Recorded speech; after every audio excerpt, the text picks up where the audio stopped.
তারা কি করবে? লুকিয়ে পড়বে। নামাজ ঘরের ভেতরে পড়বে, নামাজ ঘরের ভেতরে। কি বুঝলেন?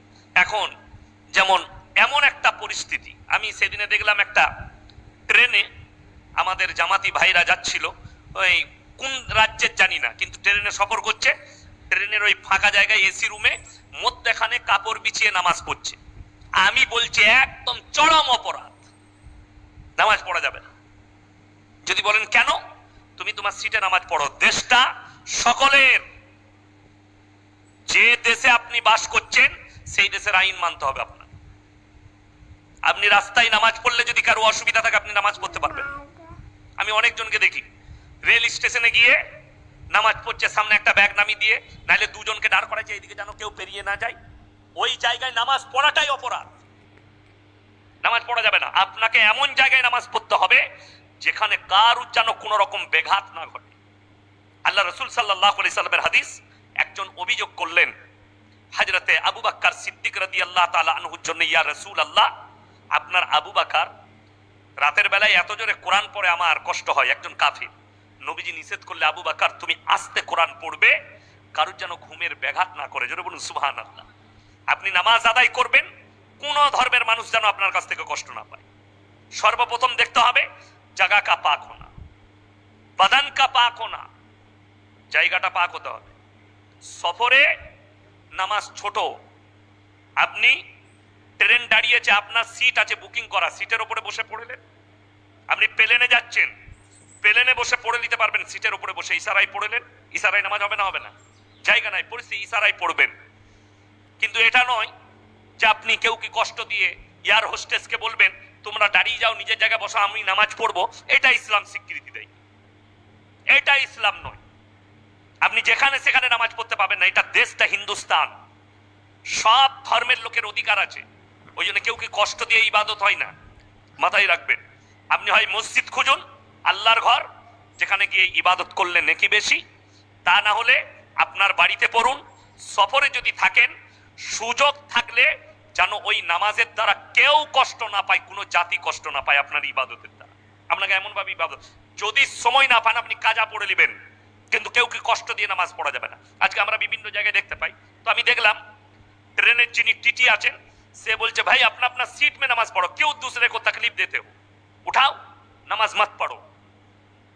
আপনি এখন প্রশ্ন করবেন, অন্য ধর্মের মানুষরাও তো রাস্তায় এটা করছে ওটা করছে, তো তুমি তার সঙ্গে কম্প্রোমাইজ করছো কেন?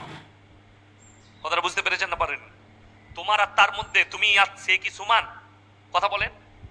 যে জানে এবং যে জানে না, দুনিয়া কি সমান? সমান নয়। আপনি কালমাওয়ালা, আপনার হুকুম হচ্ছে রাসূল আকরাম সাল্লাল্লাহু আলাইহি সাল্লামের আদর্শ এবং আল্লাহর হুকুম। এই দুটো আপনাকে ফলো করতে হবে, বাকি কে কি করছে দেখা দরকার নেই। এই দুটো আপনি ফলো করবেন।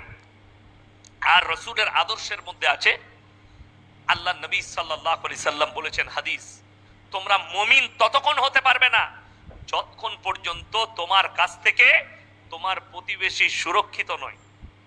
পাশের বাড়ির লোককে সুরক্ষা দিতে হবে। তোমার বাড়ির পাশে হিন্দু বাস করুক, শিখ বাস করুক, দলিত বাস করুক, আদিবাসী বাস করুক, যে জাতিরই মানুষ বাস করুক, সে যেন আপনার কাছ থেকে কষ্ট না পায়, তকলিফ না পায়। এটা ইসলাম।